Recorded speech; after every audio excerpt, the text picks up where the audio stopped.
buenas tardes desde Quito, Ecuador. Good afternoon from Quito, Ecuador, headquarters from the Latin American Energy Organization.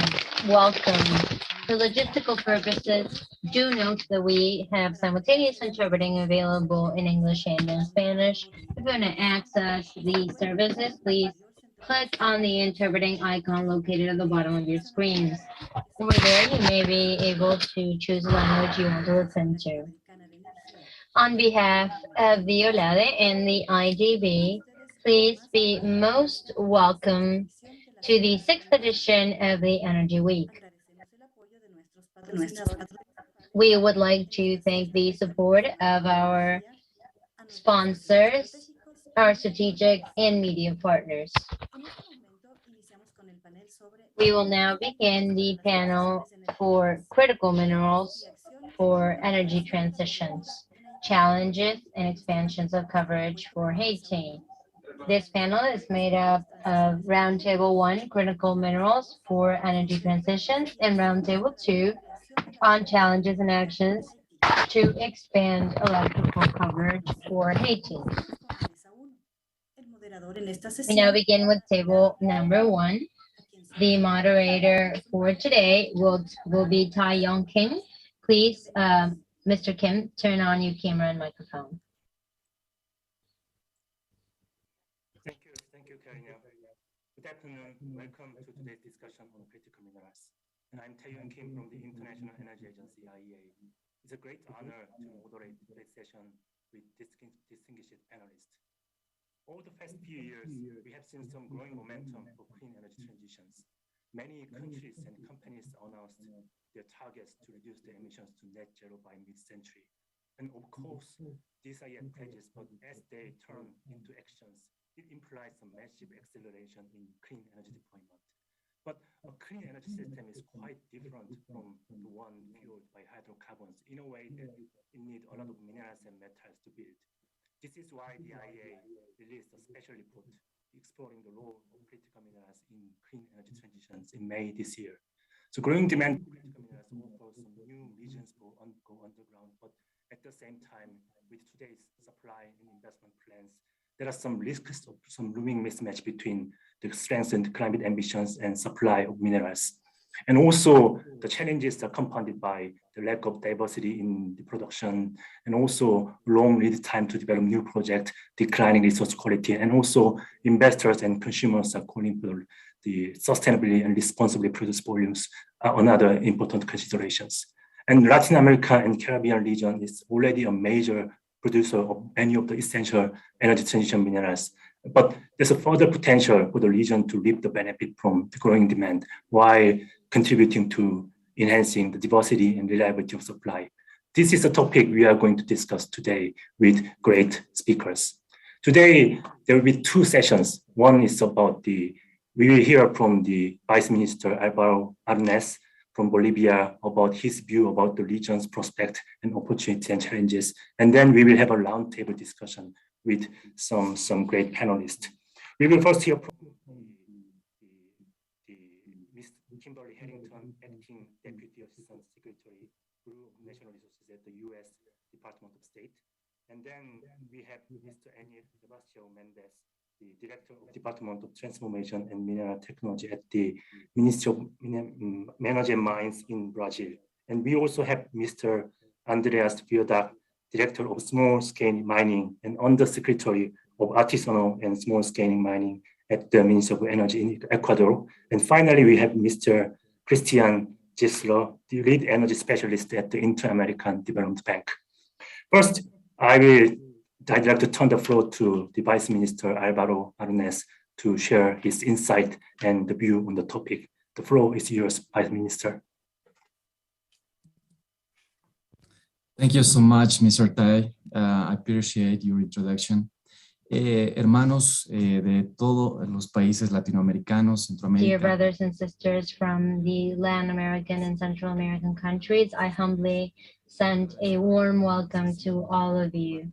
I want to thank on behalf of our minister and of our president for the organization of forums such as this one that allow us to socialize the vision in the actions that we are carrying out in our countries.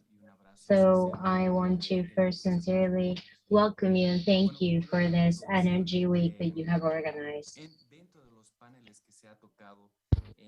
Within the multiple panels that we have been having in this Energy Week, the topic of climate change is paramount for us. And currently, our energy mixes are undergoing a dynamic process to transition into alternative energies.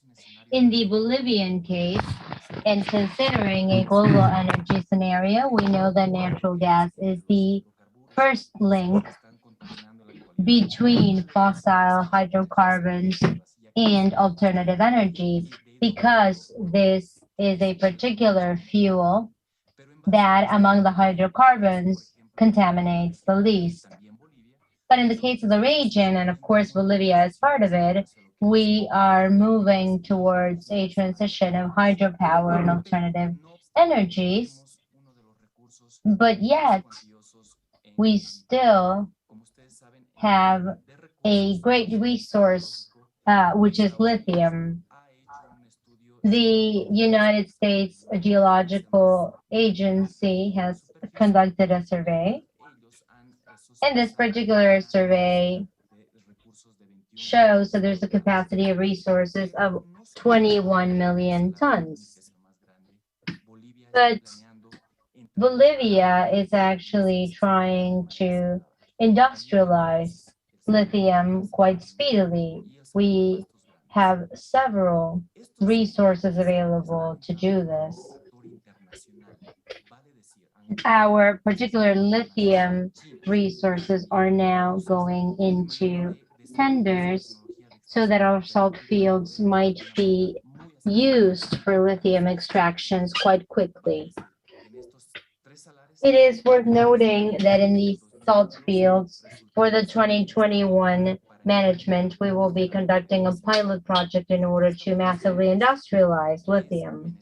And I want to mention this because we know that e-mobility is using the biggest application of lithium within the energy sector. That is that LFP batteries are amongst the most used batteries.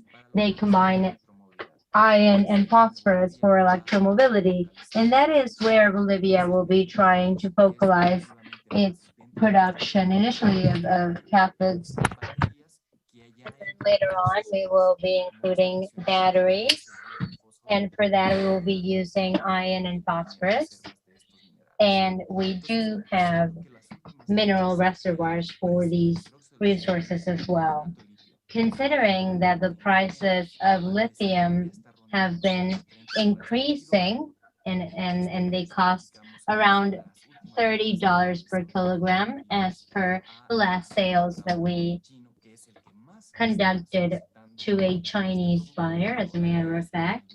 And do note that China is the biggest producer of electrical vehicles, which is why they are purchasing our lithium. And we still see a balance between offer and demand. We know that by 2025, the offer will be significantly reduced in comparison to the demand unless we contribute more lithium to the electrical market. And that is why Bolivia is clearly standing on the need of producing more lithium. We are incentivizing alternative electrical generation and electrical mobility for a more sustainable future. That is where Bolivia stands on lithium. And I say once again that I thank you for participating in this discussion, because I think it is necessary for us to collaborate and create synergies. Thank you. Thank you, Vice Minister Agnes, for sharing your important insight on this issue, and also Bolivia's important role in the critical mineral supply chains, especially lithium. We now move on to the roundtable discussion. And let me start with some first round of questions to each of the speakers, starting from the Secretary Harrington. So as we advance energy transitions, we are in a way moving from a fuel-centric energy system to a mineral-intensive energy system. And as an expert on international relations and geopolitics, how, in your view, will the energy transition reshape and change the international energy geopolitics and energy relations? And will the countries with abundant mineral resources be able to become what the oil-producing countries were in the 20th centuries? And what are some of the challenges and opportunities you see as we move forward energy transitions?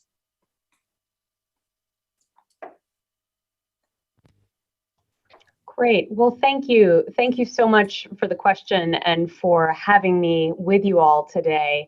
I think the question you asked is really important, and it's really why we are all here today to discuss the role of critical minerals in the energy transition. And as the Vice Minister from Bolivia pointed out, indeed, critical minerals such as lithium are increasingly important in the global supply chain. We know, and really there's abundant research, including from organizations such as the International Energy Agency and the World Bank, showing that critical minerals are central to all of our clean energy plans and are likely to become a major traded commodity on par potentially with the value of oil today. So I think there's a certain amount of understanding among energy analysts that the importance of critical minerals is really only growing. And we've seen that. We've seen prices of critical minerals going up. And as clean energy demands increase across the globe, as we certainly expect them to do in the wake of COP, we really see that trend is going to continue. Now, I think it's also very clear to many folks who are with us today who work in the energy sector that having resources underground does not guarantee investment. Just because you have minerals in your territory does not mean that you're going to get a massive amount of investment, right? Because you need to have the above ground risks for investors to be low or to be manageable. So that means just like the management of oil and gas resources and how countries, what kind of regulatory frameworks countries had in place attracted investors in the past, we're going to see the exact same type of investment decisions taking place in the critical mineral sector. You're going to see investors that want a strong rule of law. They want a transparent regulatory framework. They want to see a lack of corruption, and they want to see strong governance, right? And that's what investors are going to be looking towards, just as they do in the oil and gas sector. So I think the countries out there that not only have the mineral resources within their boundaries, but also have strong regulatory frameworks, a strong rule of law, and open markets that promote economic growth are really the ones that are going to be able to take advantage of this clean energy transition and critical minerals transition. And I just want to make one more point. We here at the State Department, I work for the State Department in Washington, D.C., and we have a number of initiatives, but primarily our Energy Resource Governance Initiative, which seeks to ensure that clean energy mineral supply chains are diverse and robust.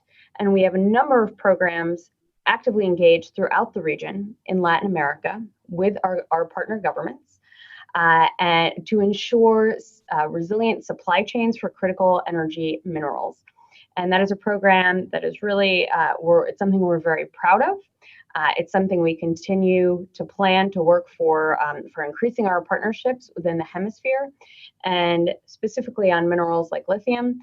We really see this as a growth area for much of Latin America. And so we plan on continuing our collaboration on sound lithium development with partner countries. Right now, we have several partnerships in place in Peru, Argentina, Colombia, and Brazil. But to sum up, it's not just what's underground, it's also the above ground conditions that are really going to drive investors and investment into this critical industry. Thank you, Kimberly. So I think that's some important set of observations, and especially the growing role of critical minerals in the global energy trade, and also some important distinction between the resources underground and also the production enabled by investment. And also it's good to hear that the ERGI initiative is shaping up and then also extending partnership with the Latin American countries. So I now turn the floor to Christian to the thinking from the energy transition perspectives. So which minerals and metals are the most relevant and most promising in the era of energy transitions? And the IEA has warned over some looming mismatch between the strengthened climate ambitions and the supply of minerals. Do you share this view? And what are some biggest challenges and opportunities in your view in terms of minerals in energy transitions? Thank you, Taiwan, Taijun, for this invitation, and also for Alade for having me. And I'm very happy with this distinguished panel. So, to your question, the point of the shifting the stress of fuels and now into minerals is in fact happening, and that is what will be expected in order to really comply with the Paris Accord and the Glasgow Pact, in the near future. What we see in terms of what minerals and metals will be mostly used, probably lithium, as has been explained, cobalt, graphite, and perhaps I would add copper into that list. Just to give an example, in terms of lithium, we're talking about 950% expansion in terms of what is needed. That's about 13-fold of what is the production today. So it's a very heavy stress on the countries that are producing this element. So that brings me into another element, which is, of course, we extract these metals, but we also need to think about circular economy. So the ability to recycle and reuse, wastes where cobalt, lithium, graphite is there, and it doesn't go into a dump. So that we are really making an effort to recycle and reuse as much as possible from these elements. In Latin America, all this lithium production, at least, is concentrated into 3 countries. Bolivia, as the minister was just mentioning, is one of them. So it's heavily concentrated in a place in Latin America. But of course, the demand is worldwide. So we need to work with the supply to make it as sound as possible from the environmental point of view. Just to give you a fact, the stress on water for the lithium production is very important. We're talking about 500,000 gallons of water per metric ton of lithium produced. So this again is another stress of another related element to the structure. So all these issues, as Kimberly was just mentioning, together with what is happening below, and to have all the rule of law and everything that needs to happen on top, it will be very important to think about the issues about circular economy, how we deal with the socio-environmental issues around the extraction, and to be as efficient as possible in the use and extraction of these metals, and also the combination with other technologies, so that we can really minimize the pressure over these minerals and metals. Thank you, Christian. It is very good to hear about the role of recycling in reducing some of the possible strains and also some important role in ESG issues, which we will touch upon in the next round. So I'd like to be more specific about Latin American regions then. I'd like to turn the floor to Mr. Enel Mendez. How can the Latin American region capitalize on its potential, the mineral resources?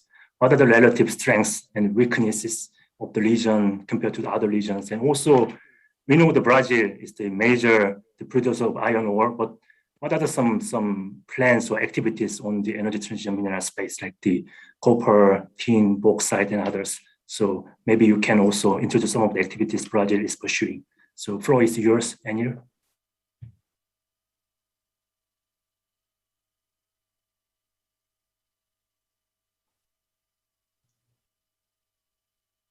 Bueno, escúchame.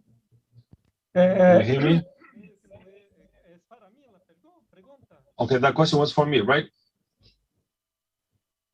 That was a question for me, right? Do you have any issues in the communication? Can you hear me? Yes, we can hear you.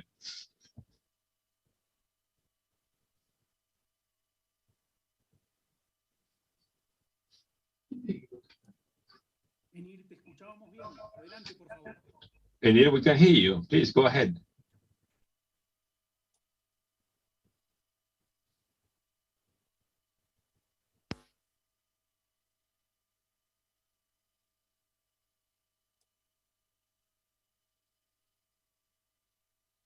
Is there some sort of technical issues?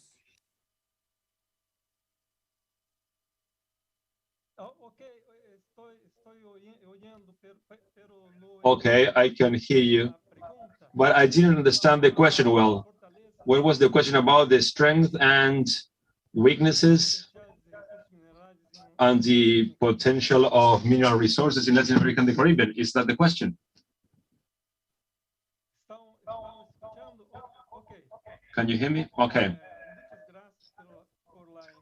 Thank you very much for the invitation. I believe that Latin American countries and also countries in the Caribbean that have the potential of mineral resources, apart from political stability,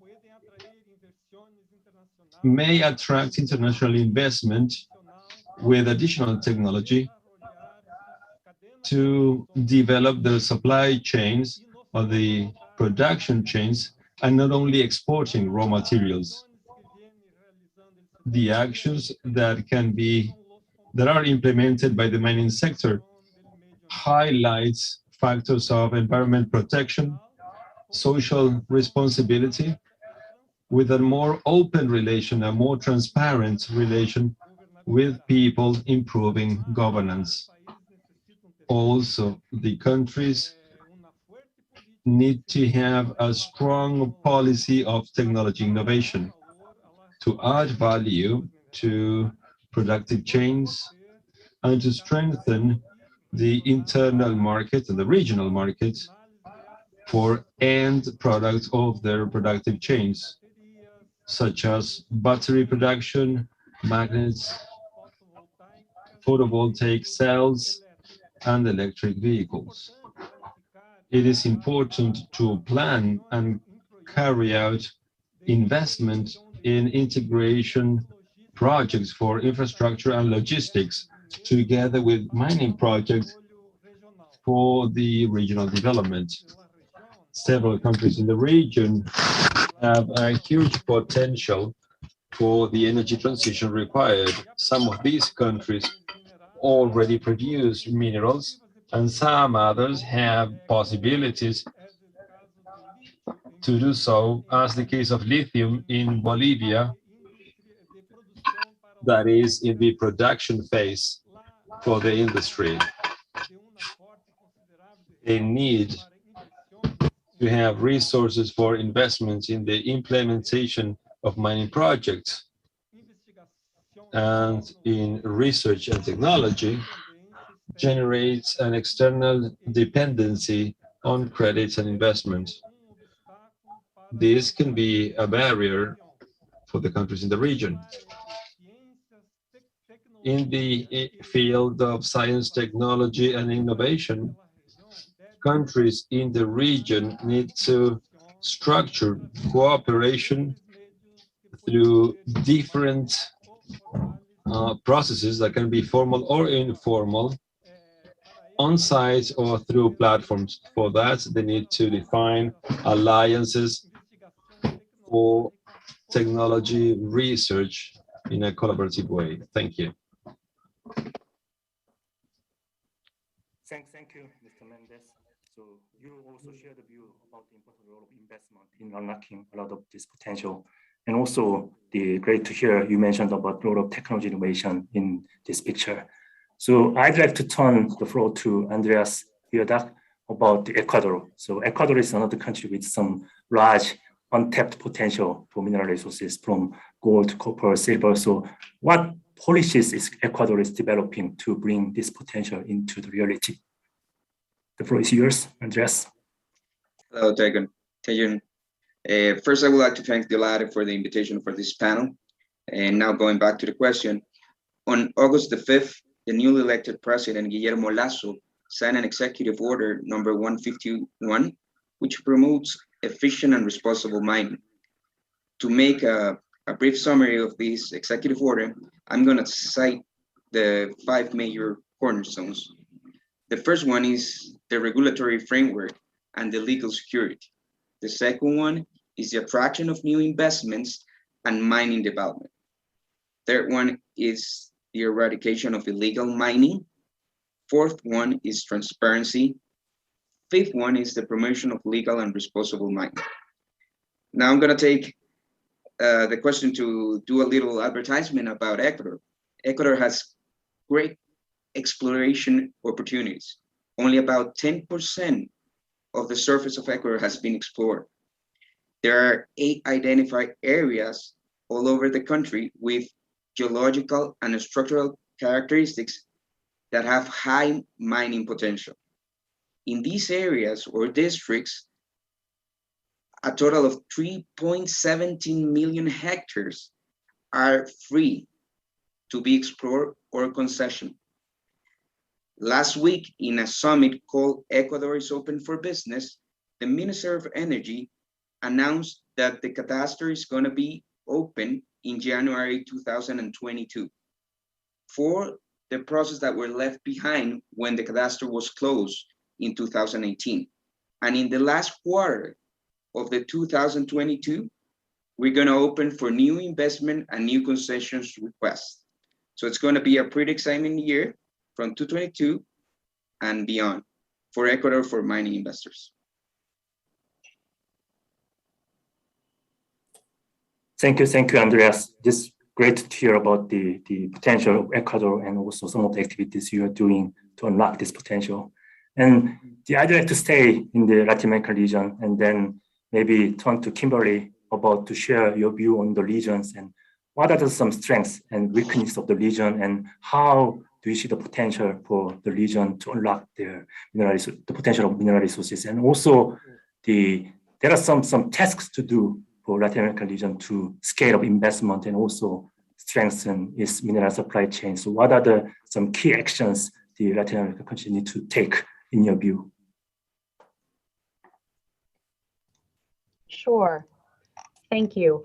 Well, certainly, I think it goes without saying that there are incredible opportunities in Latin America and the Caribbean to capitalize on critical mineral resources and the just incredible demand that we're seeing for these resources around the world as part of the clean energy transition. I would say from the point of view, first of all, of the United States and investors in the United States, Latin America and the Caribbean is a very attractive region. We already have very well established relationships in the energy sector in general. We've had US companies operating in Latin America and the Caribbean for generations. And we already have strong bilateral ties with a number of countries.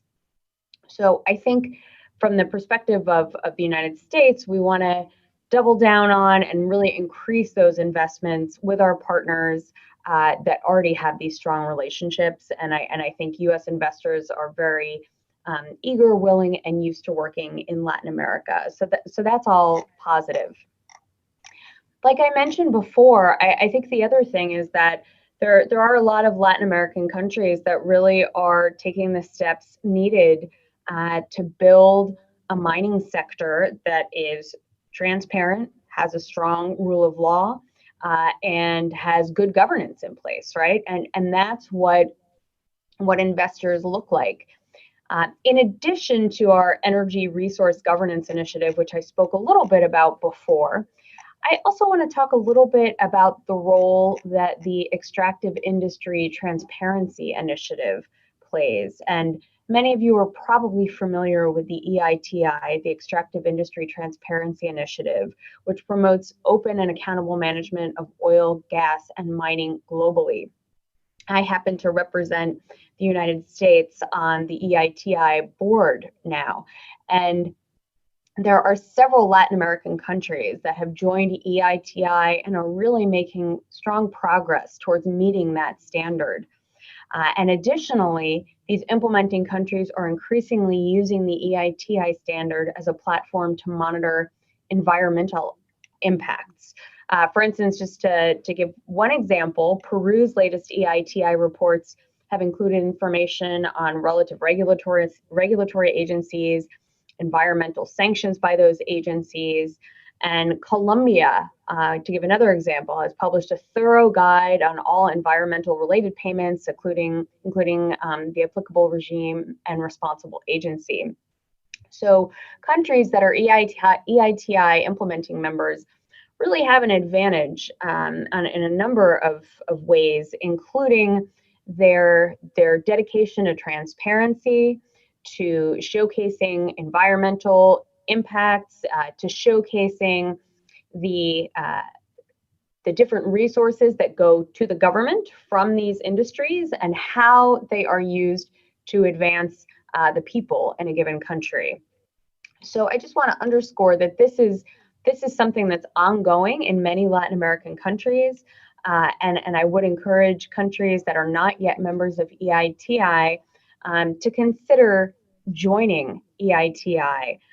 It really gives your citizens, full and transparent access to all the data available about what's going on in the extractive sector industry writ large. Thank you, Kimberly. It's great to hear about some complementary role between the ERGI and also the EITI, and also some interesting examples in Peru and Colombia. So the next question is for Mr. Anil Mendez. So you mentioned about the role of technology innovation in unlocking more supply in a cost-effective manner. So this is the important aspect, but it often not heavily discussed in the space. So what's in your view about role of technology innovation to unlock more volumes from lower ore grade or waste streams, or some technology innovation to reduce energy and water use during the production process? So could you share your view about the role of technology innovation in this matter?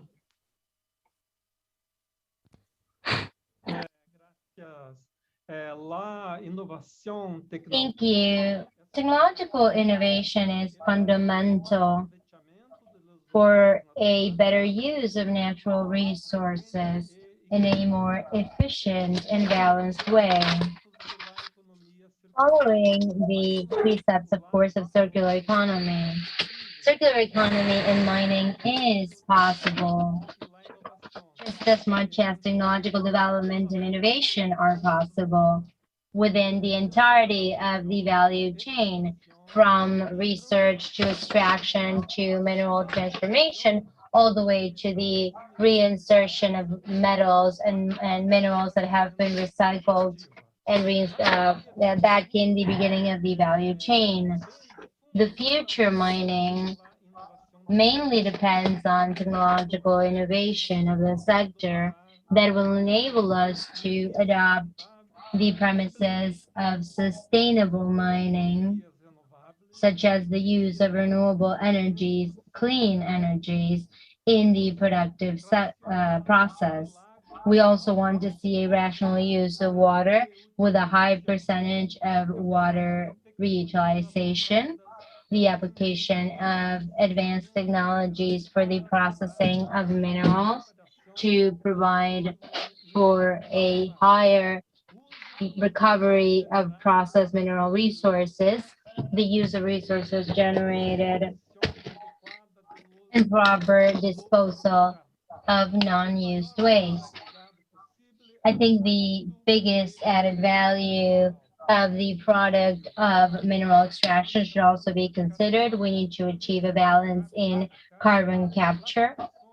And we also note the importance of applying digital solutions for the mining sector to better manage the system and to have a bigger efficiency, resilience, and security in our operation. All of these initiatives could help us reduce environmental impacts and satisfy for the demand of sustainable, efficient solutions in mining projects. Thank you. Thank you, Anya. So it was great to hear about you introduced some of the range of possible technological innovation in from carbon capture, digital, the efficient water use and processing, etc. And then maybe I can turn to the stage to the Andreas Biodak, because you worked a lot on the artisanal and small scaling mining issues. So could you elaborate on these issues about how can resource-rich countries can foster these local linkages between and make small-scale mining more sustainable and robust? So what's the contribution of the small-scale mining to the supply of this in Ecuador? Small-scale mining and artisanal mining has a very important role in mining countries. In Ecuador, both of them represent 33% of the exportations of the mining exportations. So how can you make them more sound and sustainable? You have to do a formalization process, a clean formalization process. Formalization is the key. How do you do this? You have to benchmark what has worked in other countries. You have to apply what best practice. There's no perfect recipe, but usually the steps that are taken, the first thing you have to do is you have to do a survey. You have to know what your problem is, what you're dealing with, and how many actors are involved. You have to allocate an area for small scale and artisanal mining. Second thing you can do is to facilitate miners association. It's better to deal with tens of organizations or maybe hundreds of organizations than to deal with, for a government, than to deal with millions of requests from miners. The third aspect that you should do is organize the supply chain. Create a mining cluster. Look that everybody in the supply chain is doing the right thing for you. The fourth and fifth step for me are the most important. You have to facilitate the access to market, and you have to facilitate the access to financial credit for small scale and artisanal miners. I'm gonna tell you about what we're working in Ecuador. We're working with the central bank so that the central bank can buy all the gold that is produced in Ecuador from small miners or from artisanal miners. Right now, the Ecuadorian Central Bank has a budget that never ends. It's a rotatory budget of $250 million for buying gold. And that gold buying operation in the central bank will generate a credit history that financial institutions will provide loans for these small scale miners or artisanal miners. The last point that I always suggest is you have to monitor and enforce regulations all the time. This is an ongoing process. You never stop. You have to see that people are doing the right job and they're doing the right mining the right way. Thank you, Andreas. I think the artisanal and small-scale mining offers some vital sources of income for local community, but at the same time, often they involve some social issues. So your kind of explanation about these 5 steps for the formalization of the sector is quite interesting idea. I'm not saying that small scale is more important than big scale. Yeah. I'm just saying that both are necessary, and if a country wants to do mining right, you have to have both. Yeah, great. And then the topic I want to discuss is about the importance of these ESG issues, environmental and social considerations. So maybe I can turn the stage to Christian to talk about what are the state of play in terms of environmental and social performance in the region, and also what measures must be taken to develop the region's resources in a sustainable and responsible manner. Well, this is a very important issue, because more and more infrastructure projects can really be stopped by the community if the planning and the project has not been really thought out, if the communities involved around the project are not somehow a way to include them in the dialogues has not been really done properly. And we have seen this in numerous projects, particularly large infrastructure projects, that we have seen these projects had got the financing, had got the environmental permits, had got the social licensing. But once the project starts being built, there is opposition from the society, from the communities. So it is very important that if you realize new projects, new mining projects that goes along with the demand that we talked about earlier, right?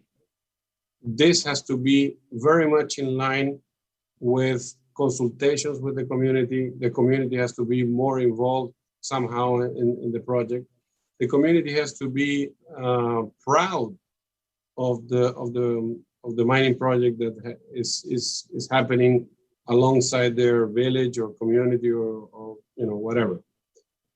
And this is very important, because they will see in that mining project an opportunity for them to evolve as a professional. Very important to have all the gender issues really thought out and discussed with the community. So all these issues of consultation and how to really involve the community socially and environmentally is really a must of the project. It's not only a must, the project can really be stopped, as I say, because of these issues. And we need to see ways also, in addition to what Enir said and Kimberly said, we need to find ways how to make not only the extraction process more transparent, but also more sustainable in line with the Paris Accord.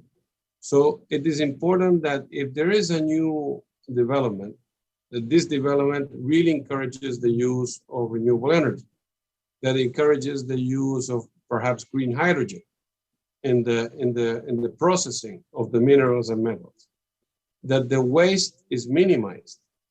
And all this has an echo in the society around it, that the placement of jobs is actually a possibility, and not all the jobs come from outside in order to satisfy the job requirements there.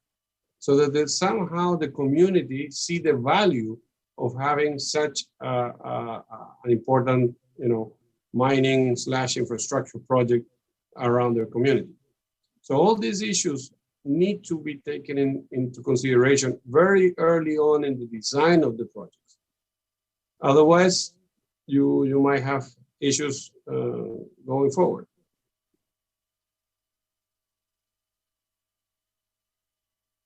You're in mute. Yes, thank you. Thank you, Christian. So it is great to hear it's important to take into account some environmental social considerations in the early the project development stages. And also, you touched upon some aspect of jobs in this picture. Is also interesting aspect. So maybe I'd like to ask the same question to Kimberly about to share your view about what measures, what actions should be taken to make the mineral development in a more sustainable and responsible, because you have been working a lot on the ERGI and EITI, so you have some views and insight about the way to make the sector more sustainable. Maybe the floor is yours, Kimberly.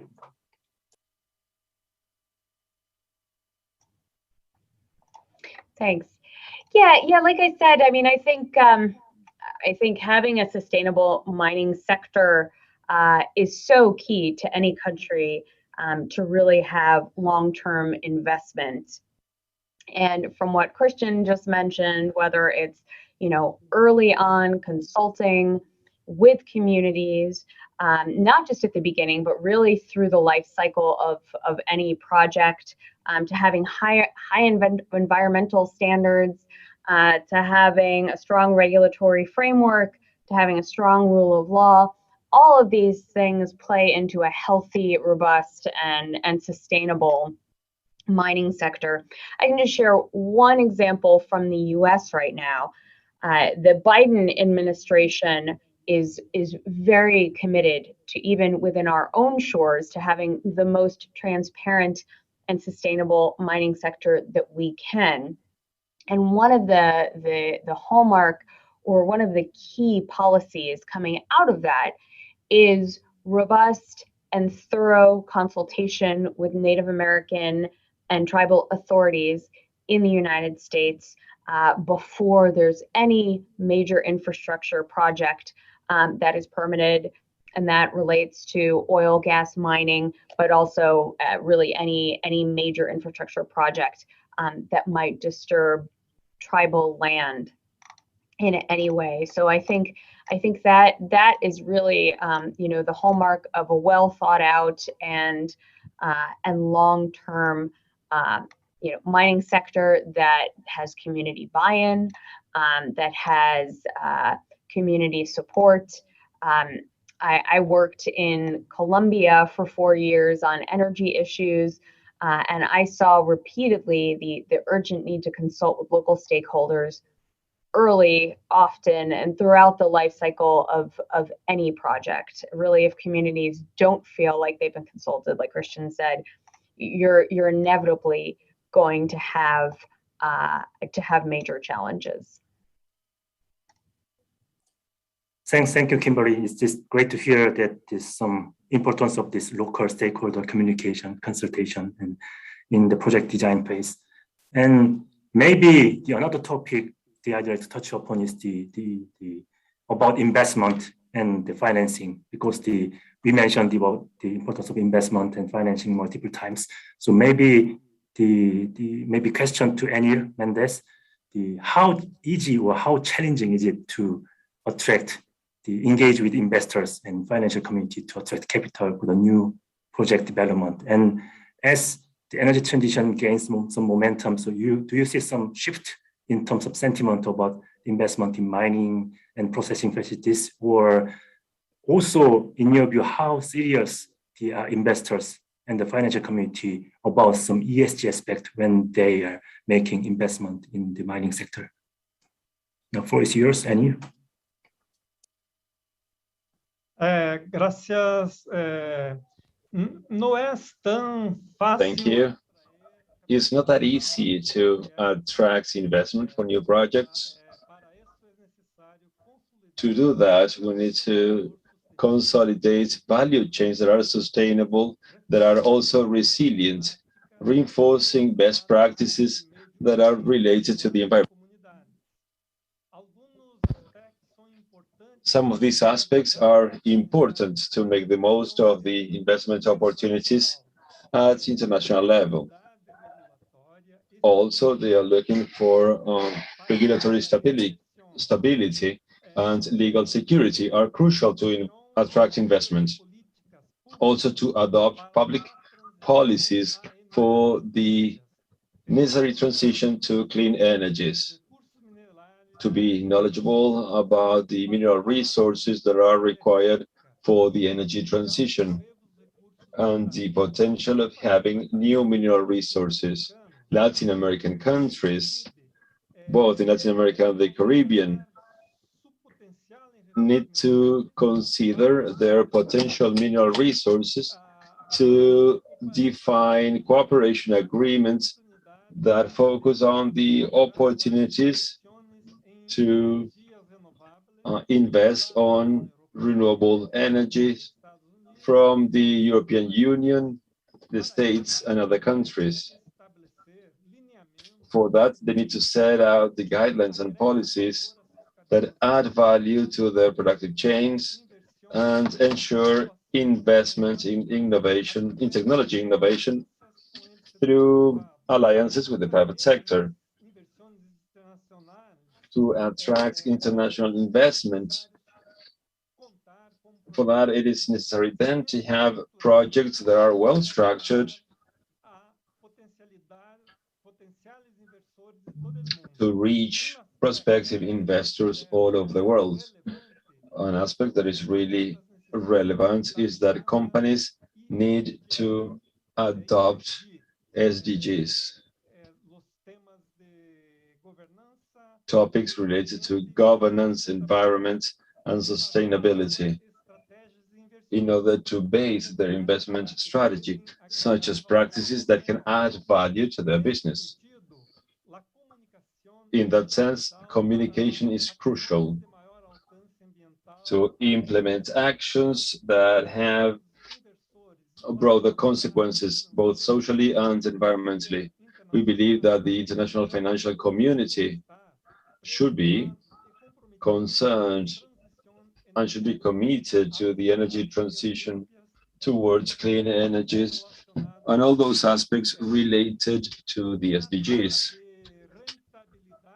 This is about profitability of investments in the mid and long term. It is of economic interest for them.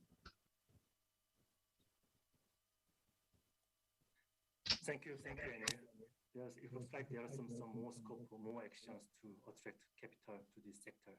So given in the interest of time, that maybe I can turn the final question about the environmental and emission questions to both Christian and Andreas, maybe some briefly. So talking about decarbonization, so how can the region's energy-intensive heavy industries, including mining and the processing, achieve some deep decarbonization of the sector? So how can the region leverage its excellent renewable resources, and what are the options beyond renewables, and how can policies help this process? Maybe Andreas first, and then maybe turn to Christian. Well, I mean, there's no doubt that minerals are going to be an important part of climate mitigation technologies. And we have to remember that every human activity has an environmental impact. The environmental of metal mining has been an issue for centuries, right? But these days, even more due to the great acceleration and economic growth that minerals are projecting. Mining is currently responsible for 7% of the global emissions. The factors that are key in these emissions are the commodity you are extracting, I mean the mineral that you're extracting, the type of mining you're doing, and also the power source that you're using on the extractions. So how can policy support the efforts to for lower these emissions? I think governments have to do or have to use financial incentives so that private sectors can invest in new products of operational methods that lower these emissions. Right now and in the future, we're not only going to talk about environmental friendly mining, but also we're going to talk about an energy efficient mining. And from my point of view, I can tell you, for example, we are working with a copper mine in Chile. And the idea is to reduce the fossil input to the foundry, particularly. And for that, we are looking into green hydrogen and really making a real possibility that green hydrogen might be used as a source of heat, in particularly for the copper industry.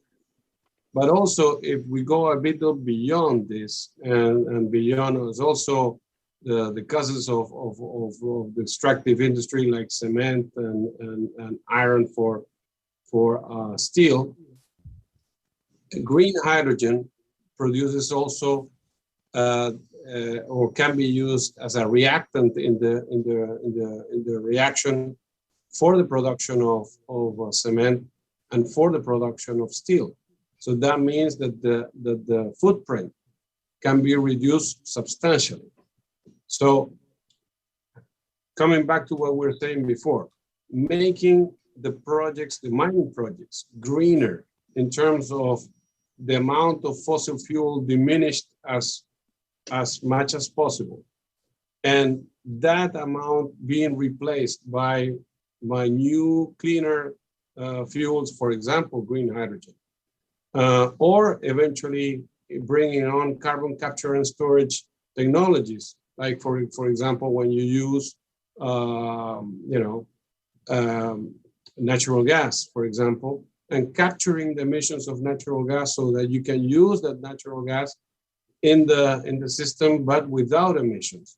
That makes a lot of sense, and of course is much cleaner. So the environmental footprint, the carbon footprint, reduces substantially. And again, what I said before, and I think Enir also mentioned it, the circular economy around it. So not only to produce new minerals and metals, is also to reuse them efficiently and have places where we can scrap metal, where we can collect metal and minerals and reuse them again. That nobody is benefiting by piles of computers and leftovers of technology that is just polluting the environment. That all that technology has to be somehow recuperated and put back in the stream so that we reduce the stress over a new production.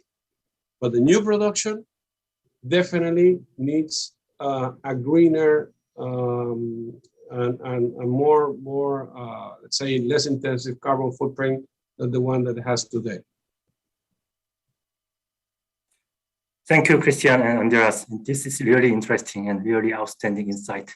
But we are out of time today, so unfortunately, I'm to turn the floor to the Vice Minister Arnes for his final remarks about his takeaway from today's session and discussions.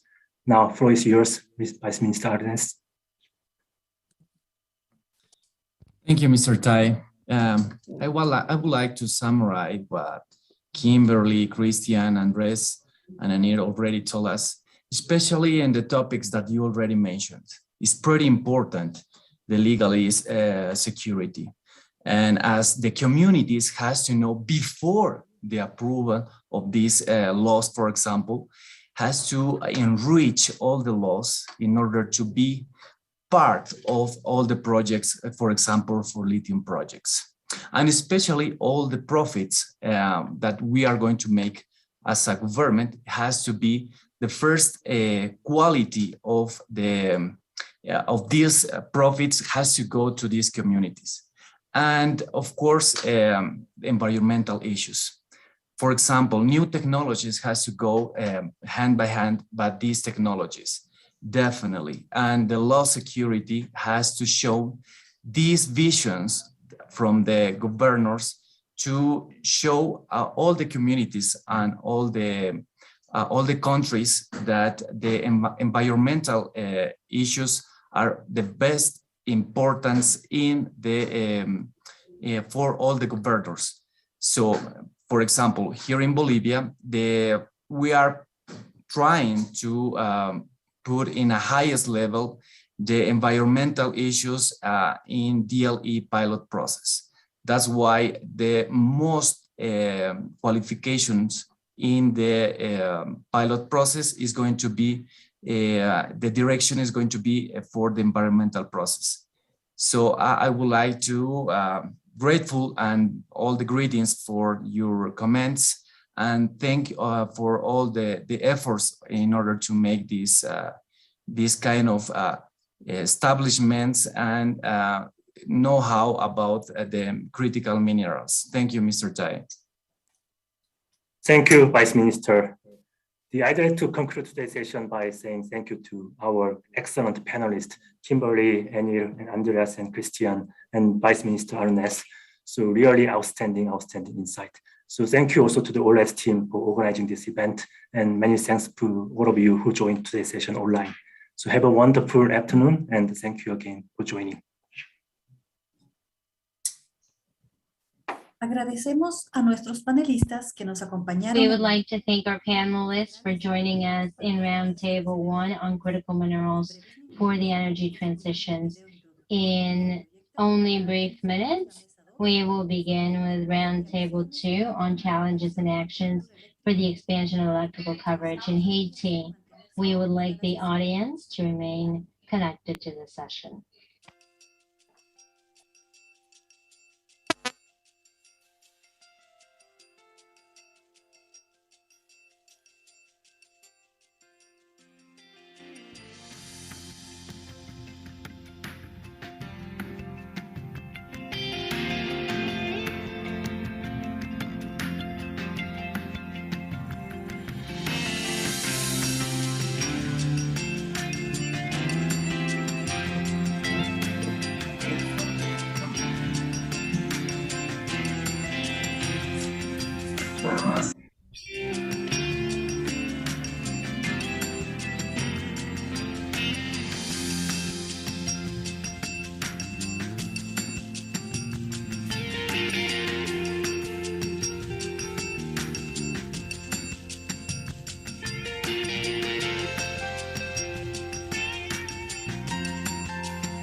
Bienvenidos a todos. Damos paso a la mesa Welcome 2. everyone. We will now begin with Roundtable 2 on challenges and actions to spread the electrical coverage in Haiti. The moderator for today will be Guillermo Coutunian. Please, Guillermo, turn on your camera and microphone to begin. Welcome.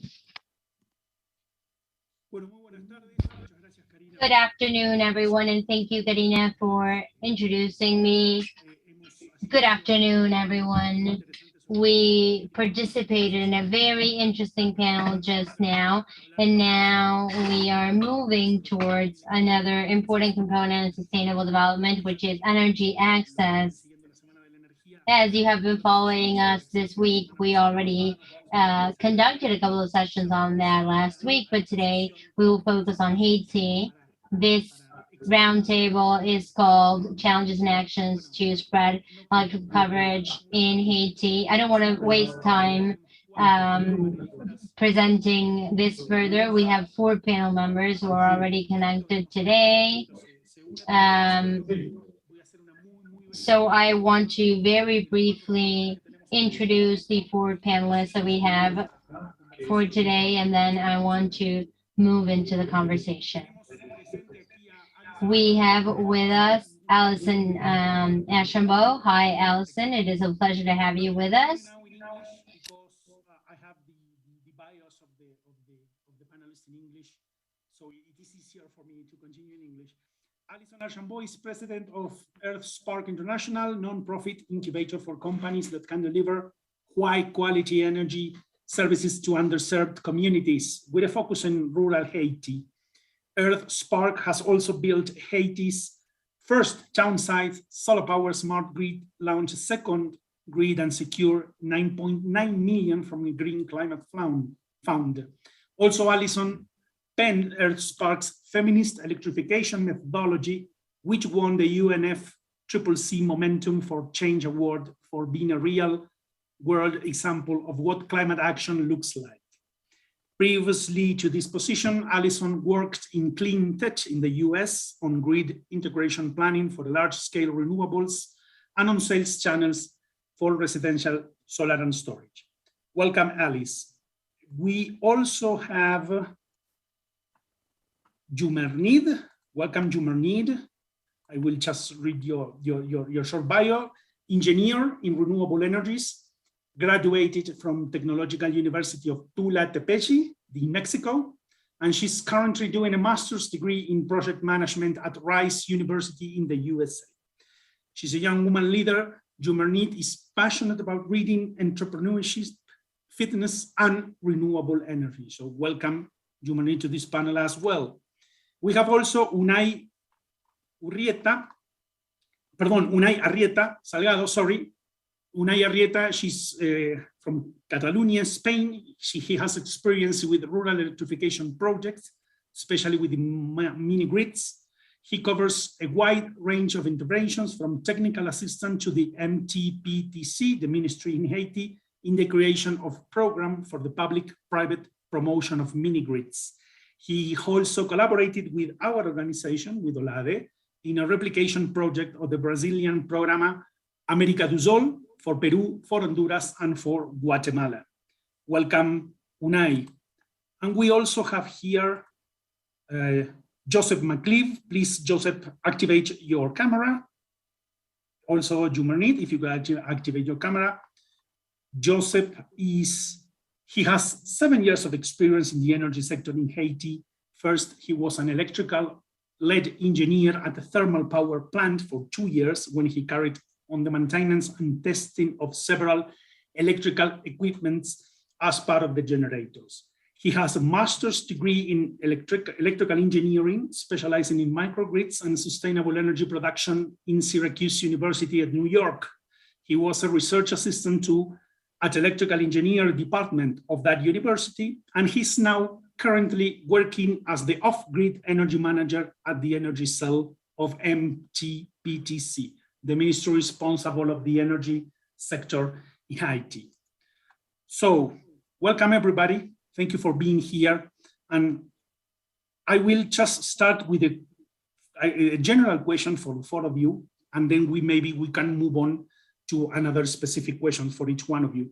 The general question I would like to ask is regarding the concept or the subject of the panel, and ask you in which project you or your organization is working to improve and to spread electricity access in Haiti.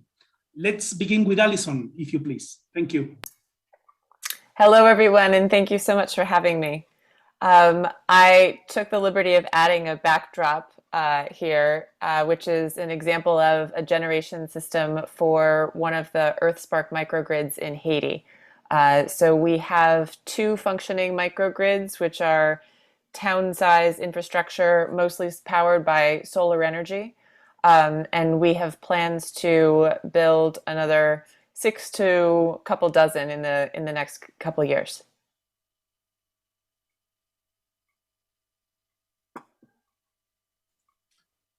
Okay, thank you for that. Same question, Unai, please, in which your organization or you are working to spread and improve the electricity access in Haiti? Thank you. Hola, buenos días, buenas tardes. Hi, good afternoon or afternoon. Do you mind if I speak Spanish? Go ahead. It is a true pleasure also to be here today and to participate in my own language. Thank you, Guillermo and Olade, for inviting us and for organizing such an important panel about the Haiti case, which I think is specific, but there's a lot to learn from it. And I think that the region can learn a lot from Haiti. It is also a true joy to see many colleagues here that our organization in particular has collaborated with, both in Latin America as well as in other regions of the world. Specifically in Haiti, we are providing technical assistance in a project that has been funded by the World Bank and by the IDB. that seeks to promote the development of mini grids, so hybrid solar mini grids actually, to provide energy access in the region of the country that lacks access currently.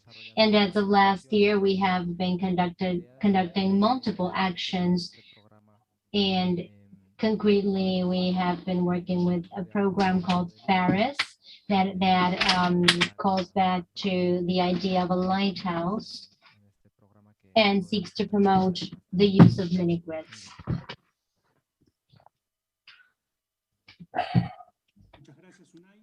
Thank you, Unai. Let's move to Jumanid. Hi, everyone. Can you hear me? We can hear you, but there's a lot of background noise. Go ahead. Okay, well, as you mentioned, I represent the company responsible for the production, distribution, and sales of electricity in Haiti.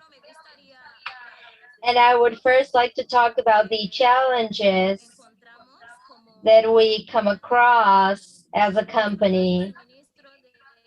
We have several issues with the supply of electricity, and this answers to issues with the distribution system, that answers to the fact that many of the distribution equipment, a lot of the distribution equipment that we have is obsolete, and to the fact that many times consumers do not pay their bills. We also encounter issues because we depend on fossil fuels for the production of electricity, and the pricing structure is deficient, which makes it hard for the company to recover costs for the generation of electricity. Nevertheless, even if we face these challenges, the company that I work for, and in particular the renewables department of the company, is working on the construction of hybrid solar centrals, mainly in remote areas. We are trying to do this to better distribute electricity at a cost that is affordable for the most vulnerable populations, so that these people can afford electricity. So now the company is right now working on a metering system that can be prepaid. The situation is not that easy, as in the case of Haiti. It's not that easy to recover. So as I told you, we are working on the construction with private companies, with international organizations such as the IDB, the UNDP, and with the management system. And we're also promoting the financing aspect so that companies can contribute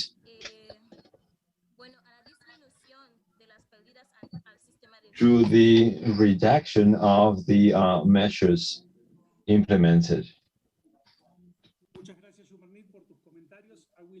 Thank you very much for your comments. Joseph, the same initial question for you, which project you or your organization is working to improve access in Haiti? Thank you and welcome.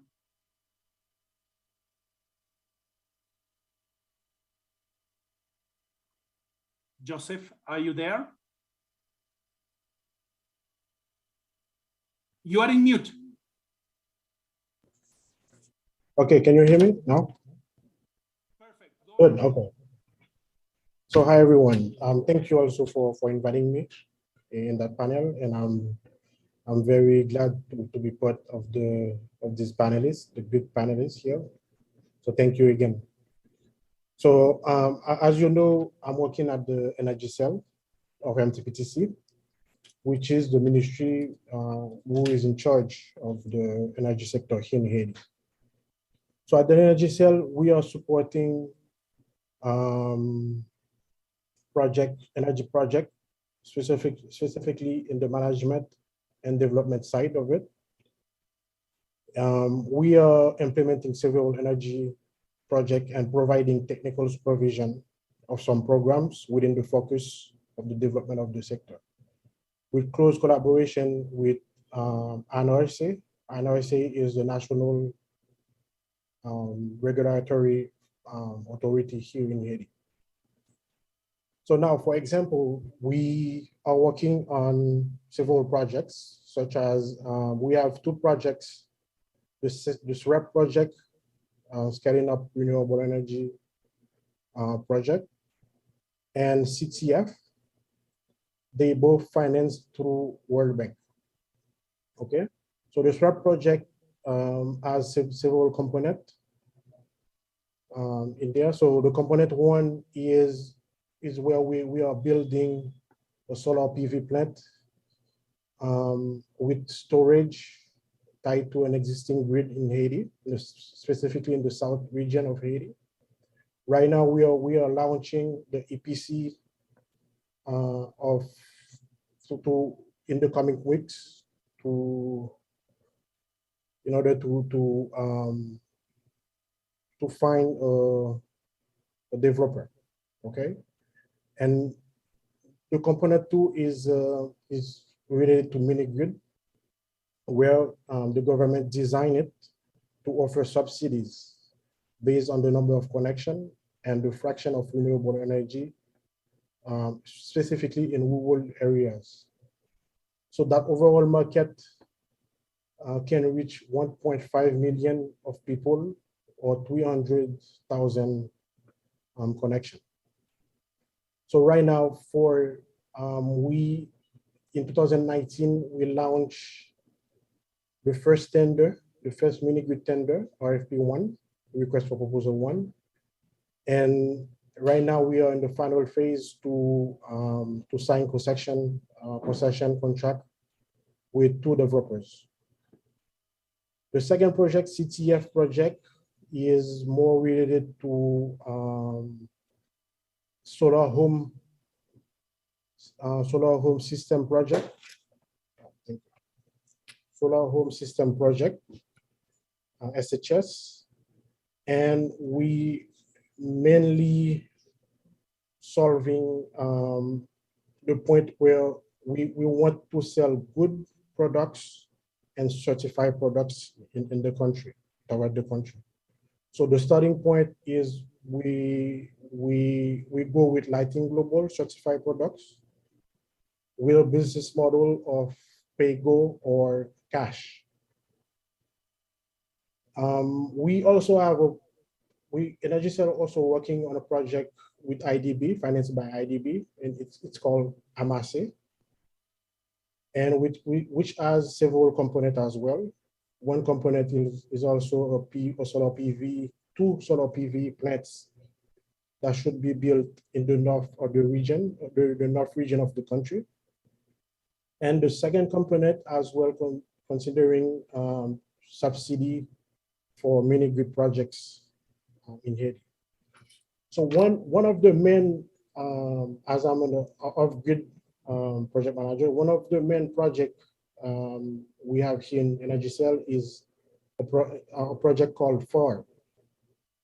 FAR is mainly focused on rural areas where we want to build mini grid. Okay, so this is we launched FAR last year in September last year. This bottom-up approach program benefits the support from World Bank and IDB right now. And this program also is designed with close collaboration with TTA. We have UNITE here with us to accommodate various contributions and funds for the mini grid developers. So right now we already launched 2 rounds of this program. The first round was in September 2020, last year, where we actually negotiating with 5 developers for a total of 8 sites so far. And we also launched a second round in November last year, where we selected 1 developer, and we are in the process to negotiate the contract with that firm soon, maybe a couple of weeks. I can add to say that this program first is using an online platform we call Odyssey to launch the tender process. Now, before finish, we have a project, mini grid project also we're working on. It's called ERAF. ERAF is for rural electrification and women's empowerment. This is a very special project for us, and it's already very advanced as for the projects here in Energía. So this project is financed by Japanese government, with a great contribution from the Haitian government, and led by UNDP. Okay, so the idea is to have 3 mini grids in the north region of the country up and running. So we already launched the pre-qualification phase, and we will receive bids probably this week to recruit an operator for the 3 grids. So I will stop here. I don't know if you have any questions.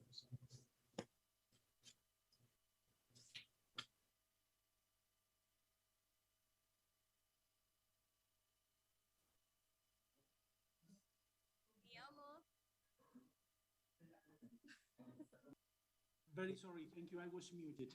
I'm so sorry. Thank you, Joseph, for your comprehensive analysis on what you are doing. Now I will move on to specific questions. We will just respect the previous order. So Alison, I will allocate a question for you.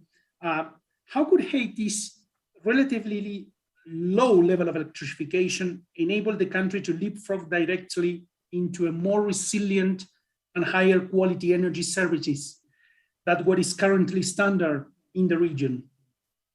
Would you please? Thank you. Happily. Yeah, I think we really have an opportunity to see Haiti leapfrog and use today's technologies and business models to build the best energy systems that are possible today. We have a very big opportunity to build these town-sized solar-powered smart grids to go right to smart meters, as Jumanid mentioned.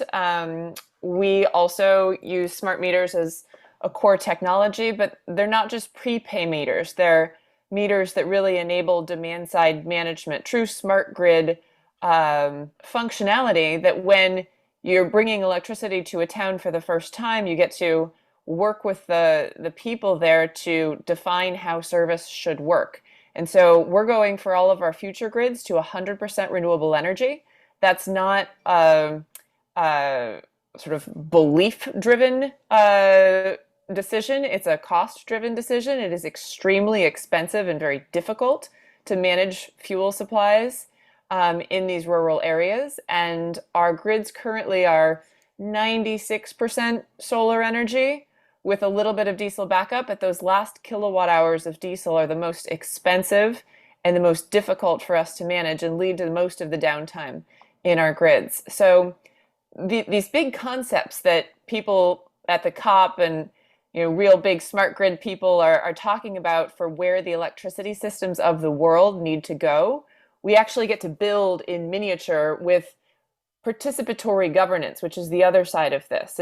It's energy systems are systems that many people take for granted, but what we need to be building are energy systems where people are participating in the governance and in the supply and consumption within the context of the system. So town-sized solar-powered smart grids have enormous potential to bring reliable, affordable, clean electricity that are climate positive and very good both for gender dynamics. We always make sure that the governance is equal. We want men and women to be equal participants in these power systems. For local autonomy, a lot of times we just had an earthquake here, the roads got cut off. We were able to continue delivering reliable power. There have been fuel shortages here. We've been able to continue delivering reliable power. So all of these designs made for local resilience can actually sort of leapfrog forward and build the kind of energy systems that everybody everywhere needs to have, including electric cooking. That's something that's always been sort of separate from the conversation of electrification. But it's something that we think needs to be part of the planning process, and everybody in the world needs to be switching towards electric cooking. We can't keep pumping fossil fuels around. So we have the opportunity to build the infrastructure to meet that demand now.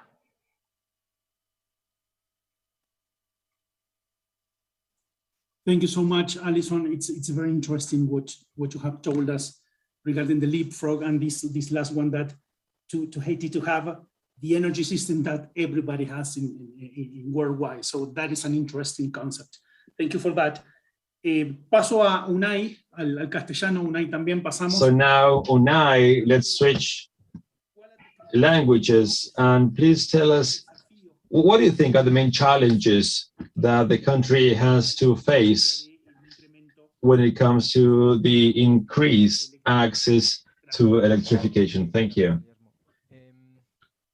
Thank you, Guillermo. I try to relate your question to the answers provided jointly today. We are providing support to the ministry here.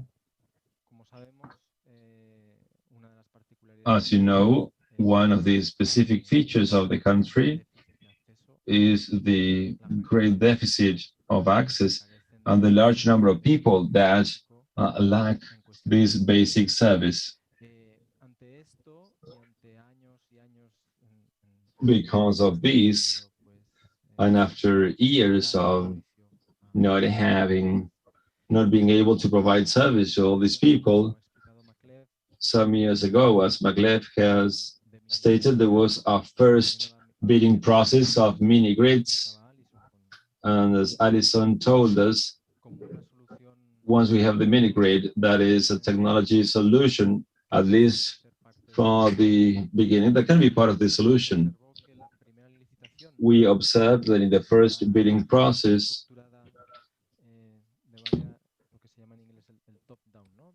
we know that this process is structured from a top-down approach. So there was a list of priority towns where we could introduce these projects, and we noticed that this was not efficient. What happened was that we got relatively few proposals for mini grids. And so we brought solutions and experiences from other countries for the promotion of mini grids, and little by little, by understanding the Haitian context, we started moving forward. And I think that that's something worth noting. We worked collaboratively, and I want to insist on that. We worked together with investors, with the ministry, with public companies.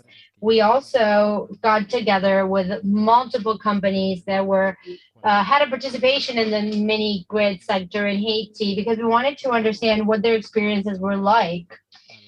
And because of that, we decided to flip the table on the proposals, and we decided to create this project from a bottom-up approach, because we understand that one of the challenges in order for these projects to become long-lasting is to understand the local context and to have engagement on the part of communities, as Allison was saying. So in order to bring in the knowledge and the participation of the communities, we collaboratively decided that we needed a bottom-up approach for the project. And so far, we have been successful with this project, even if the context and the situation right now in the country is a bit difficult. We are moving forward with the implementation of this project. And we got a great number of proposals for the FARES project. So I did want to note that, and I did want to share this lesson learned with the attendees, that this program that we built collaboratively hears out the community, and we try to guarantee local engagement in the projects, not just in the way that, for example, Allison and her team are doing through their mini grids, but also in other alternative ways. We can have a service co-op created by a local community, and that co-op knows the needs of that community. It knows the possible productive uses of the mini grid might have. And I think that in the way that the program has been developed, and because we are open to moving forward with other projects, this is not a one-time thing. This is a program that is open to further investment, because we understand that it is already contributing to the creation of and creating an ecosystem of stakeholders, investors, government, public companies, promoters such as EarthSpark and many others that are becoming more and more active in the promotion of mini grid projects. And this might lead to mutual learning, and this might lead to a bigger evolution. So those are the points that I wanted to highlight.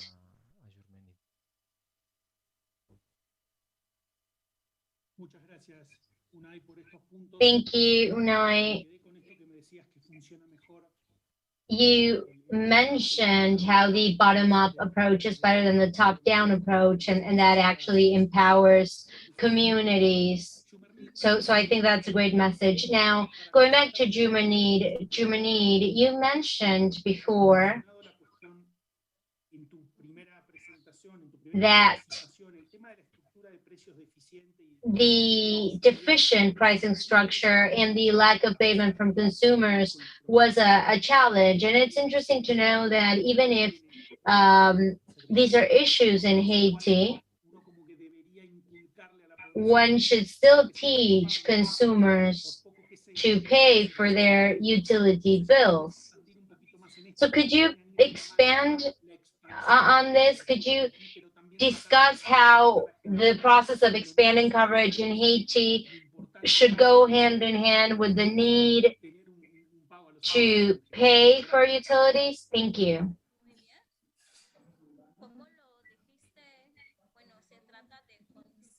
So as you mentioned, it's about educating.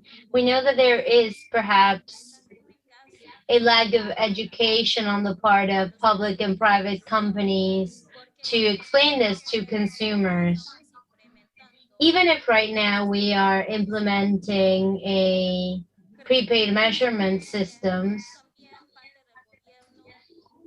we still know that the government needs to take all the necessary measures to explain to people that they need to cover for the expenditure of the service. And this problem is not just about a lack of education.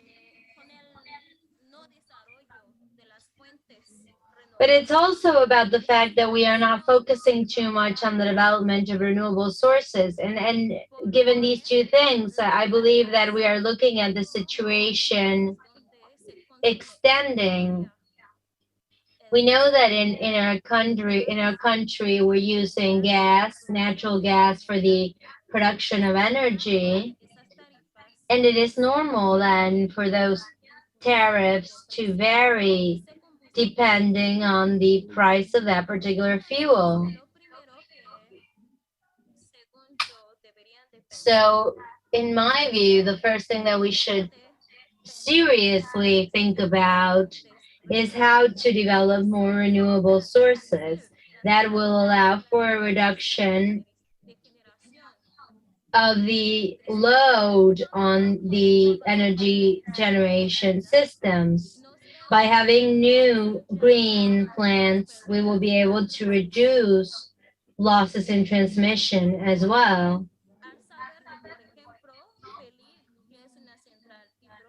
Because, for example, when we run into issues in our hydropower plant, and we have problems with fuel imports, the hydropower plant is the only plant that can provide an energy supply for the capital. But many times the hydropower plant cannot supply enough energy to cover the entirety of the needs of the capital. Sometimes it cannot even cover 50% of the needs of the capital. And renewables are now providing very viable alternatives for our crisis. We are now undergoing an energy crisis, and we definitely need to take this topic into account and take it seriously. And the government needs to try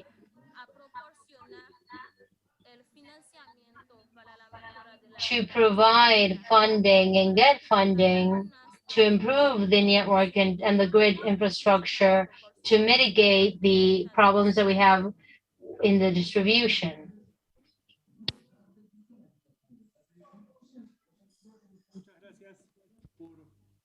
Thank you, Jumanid, for your answer.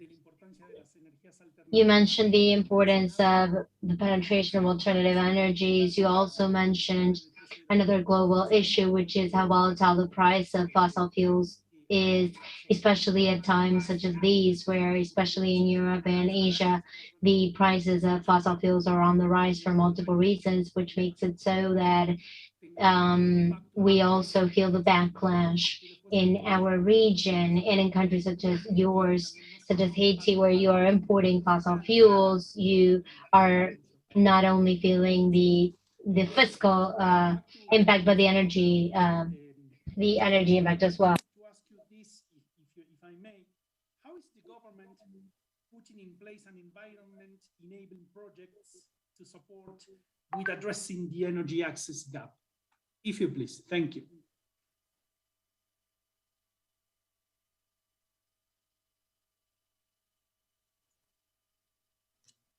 Okay, sorry. Can you hear me now? Yes. Okay, thank you for the question. In Haiti, the government, through projects, trying to put in place several initiatives to support in addressing some of the challenges we are facing now. For example, one of the things, for example, the government did is the government sees the need to open up the sector to allow private sector participation. So with the creation of the 2016 decrees, the creation of NRC, which is the National Regulatory Authority. One of the things also the government is working to put in place is we trying to develop a regulatory framework for off-grid projects, specifically mini grids in Haiti. We think that this framework will strengthen the process to implement those projects, mini grids and HHS, and facilitate access to private funding for the development.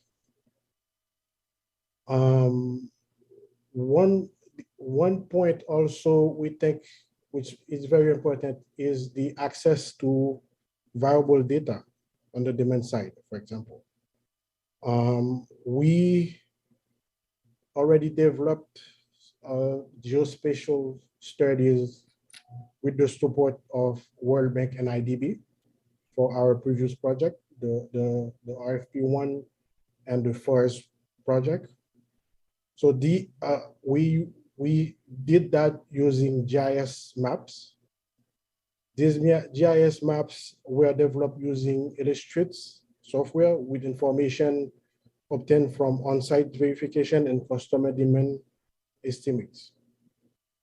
The idea behind the geospatial studies is to evaluate across the country which region having mini grids makes more sense, or which region having SHS make a better sense. So that's the reason behind the geospatial studies. We are not only working on the projects and production side, we are working also on the demand side, specifically the customers. That's why we launch a survey to evaluate the willingness and the ability to pay of the potential customers in Haiti. So initially, the government had a number of municipalities, we said communes in French, municipalities which were considered as priority for obtaining a regular and sustainable solution to accessing electricity service. So it is very important to consider the commercial viability of providing electricity to these municipalities. So it is essential for us to have this information, this calculation, in order to share with the developers, so we can have a better projects for the population. Thank you. Thank you for that, Joseph. I will switch now into Spanish to make some comment. Noto de los mensajes que nos han pasado. One of the comments that all four panelists made, I do notice that there are commonalities, and I would like to now ask you one last question about those commonalities. And it's not a question per se, but I want to hear your opinions. All of you spoke about the importance of bringing in more renewables, smart grids. Germany actually mentioned this weakness of depending on the import of fossil fuels. But this is definitely a system that should move towards renewables more and more. What would be the backing or the support necessary to do that? What are you thinking of? Are you thinking about storage opportunities? In the second place, there's something else that you, I think, mentioned, and that's the topic of institutions in Haiti. So from your point of view, how can you strengthen the governance and the credibility of institutions in Haiti? And then thirdly, you mentioned projects where multilateral credit banks participate. So the question is, how important is the regional cooperation, such as the South-South cooperation, or the cooperation from philanthropic organizations might be useful for the region? Go ahead.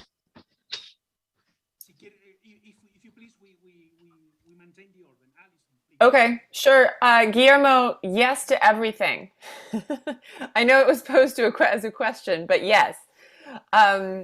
What McCleve mentioned about forming the regulatory framework for microgrids and defining the process is an incredibly important piece of work that the FARS process, McCleve and Unai and their teams have been working on.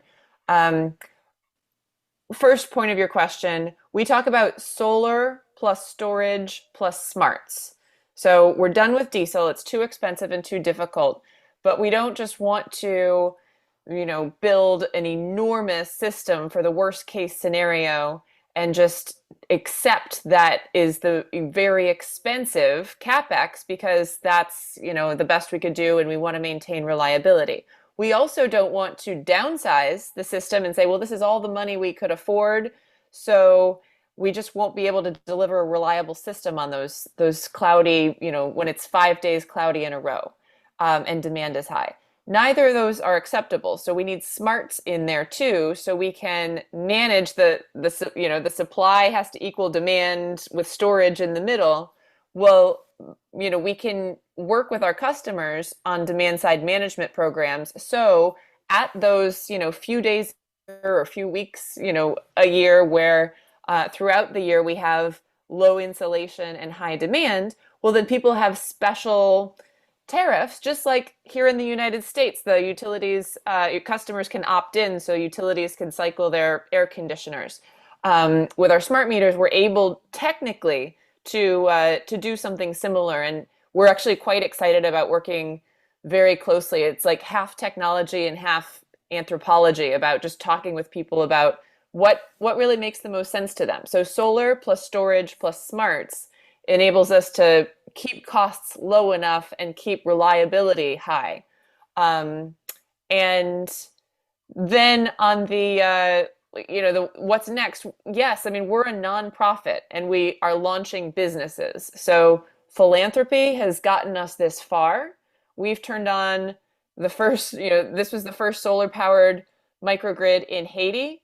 Our second grid was the first microgrid in Haiti that had a license to operate from the new regulator. So each one of those firsts was a significant first for the sector. We call that proving what is possible.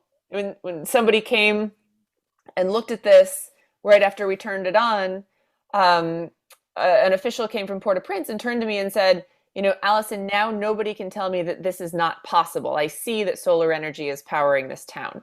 So proving what is possible is essential, it's expensive, and it's risky, and that's the role of philanthropy and international institutions. Then we also call it de-risking by doing. So that second grid, there was no draft license to operate when the regulator was launched. By building that grid and working with the regulator, there's now, some license that exists that now other people are working on improving to get the process clear. And then what the stage is now with everybody working on this is moving microgrids towards market. So this is always going to be a blended finance solution, because every energy system everywhere that serves populations is in some way subsidized. Rural Haiti is no different, and will definitely require subsidies, but we're trying to move it towards market in the sense that this grid was 100% grant funded. We want to be able to bring in debt and some equity, because people pay for electricity. People are actually saving a huge amount of money when they switch to grid electricity from kerosene and candles and third-party phone charging and independent diesel generators. So there's money there, but there's not, a vibrant business model that we're going to build 3 more grids and Wall Street's going to come in and solve the problem. It will always require subsidy. Thank you, Alison, for that. Unai. Bueno, intentando ya, gracias Alison por adelantar. Well, thank you, Alison, for your answers, because I agree with most of them. What I wanted to add, and from our perspective as consultants that have been working on mini grids since 2003, I think the first one was on the Galapagos Islands. Of course, that the smart grids in urban areas are important, because of the needs and the management of a solar resource on an isolated place. We need to have these smart components that Alison mentioned. And in that sense, innovation in demand management that is a complement of the system has been there since the very beginning when working with isolated location. We started with that in 2003. For those of us interested in Haiti, there's lack of fuels for transport, as Alison was telling us, and based on the experience, the mini grids should be renewable. And for that, and linking this to the program, to the forest program, we have defined a ladder of subsidies that are granted for connection to the mini grids, that in a way we promote basically how much solar energy composes the full generation of that mini grid, and also trying to provide responses to cost. Solar generation is the base. We have accumulation through batteries so that we minimize or replace the use of diesel, because it's very complex to manage in remote places. It's also expensive, and users cannot afford that. So it's a vicious circle. So if we provide more energy that can be managed through energy efficient elements, then we avoid this vicious circle that can kill other projects. When it comes to institutionality, there will always be efforts and training needs. Wilfer, our colleague from the Inter-American Development Bank, mentioned green jobs opportunities. It is very important to generate and share knowledge on previous experiences in the country. That's why the forest program takes advantage of all the previous experiences, and now is sharing the knowledge generated in this ecosystem of stakeholders that learn from each other. And when it comes to financing, there's a gap between the capacity of payment and the real cost of these isolated systems. We cannot ignore the fact that there's no national grid or 100% diesel system that function in a regular way. So there's a gap that we need to bridge. And for this, we need the cooperation of the different networks. What we want is that in time is to bridge this gap, so we optimize costs and so that we can update this subsidy. Thank you. Thank you, Unai. Jumanid? Okay, I'm going to be brief because Unai and Alison have already covered the most relevant points to ensure electric coverage. The challenges ahead will require some actions that will need to diversify production with a higher percentage of renewable sources. And we can achieve that through restructuring the fees schedule. Thirdly, about cooperation with different organizations. We have a very interesting experience with rural electrification projects. It's an interesting project since this pioneering project allow us to have an idea on how to manage the system,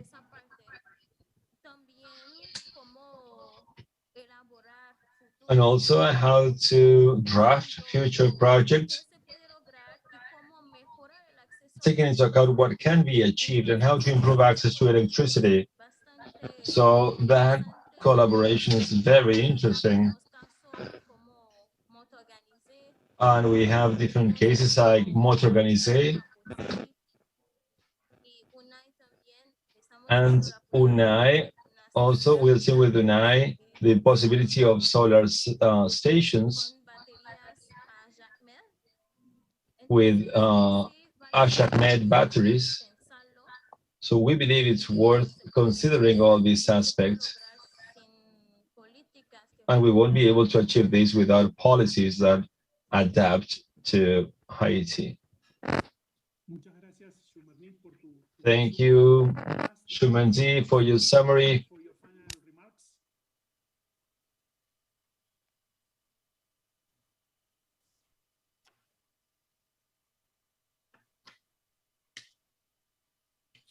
Sorry. Hi. Yes. Okay. There's some question. I think everyone said the most important thing from the government point of view also. So few I can add to that would be, for example, how we can improve the governance and the let's say the relation we have between institutions in order to achieve the electricity rate we are looking for. Right now, as let's say young engineer here at the Energy Cell, we're trying to do the capacity building, learning by what we are doing, and also learning with our colleague experience, our partners. So this is something that we want to explore more and have, let's say, a dynamic collaboration with other countries, even through OLADE, in order for Haiti to increase the access to electricity. We think we need those experiences to bring them here and trying to move forward. Also, as Jeremy said, we know we need policy, a great environment that can attract investors and other private companies to let's say to be in the good picture, having the electricity access as we all want. Thank you.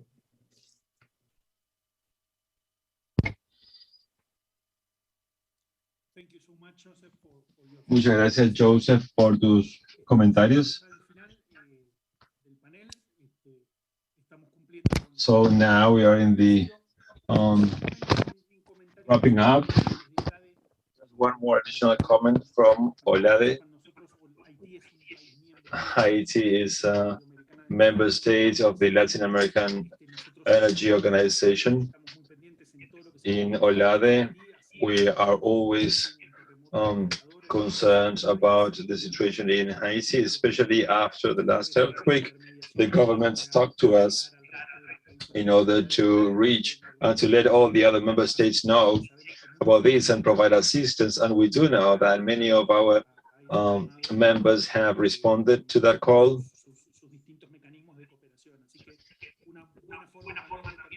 So I think it's a good way of finishing this Energy Week. This Energy Week started last week. We had 4 or 5 panels every day. So we finished with this panel on Haiti.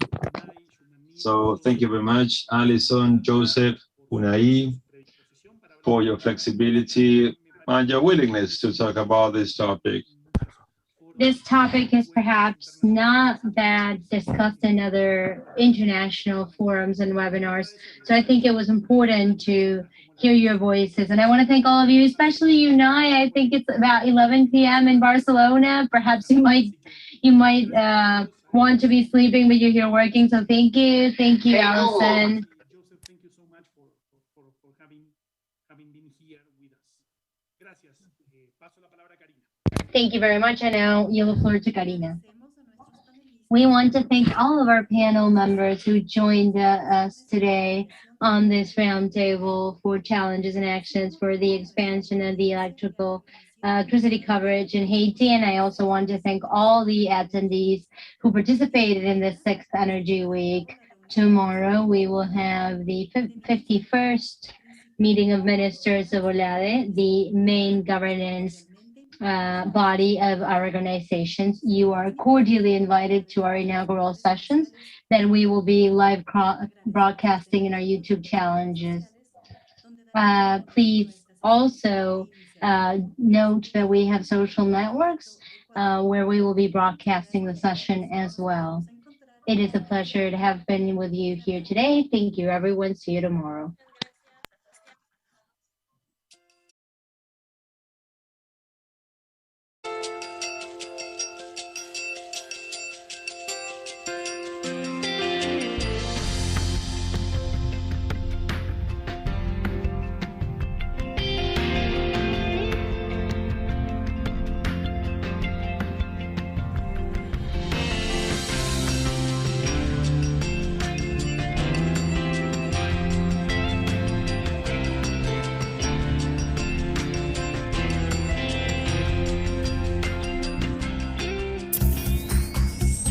La Organización Latinoamericana de Energía, OLADE, se complace en presentar la aplicación de estadísticas energéticas de América Latina y el Caribe.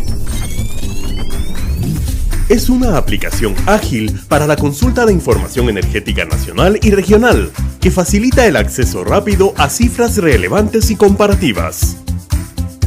La app de OLADE presenta información sobre las características generales más relevantes a nivel demográfico, económico y energético, así como datos de oferta y demanda de energía, generación eléctrica, capacidad instalada de generación, reservas probadas de fuentes fósiles, diagrama Sankey del balance energético e indicadores socioeconómicos, energéticos y ambientales. La información que brinda la aplicación es presentada de manera dinámica a través de gráficos y tablas de datos que corresponden a los últimos 10 años. Más información en www.olade.org/app-olade.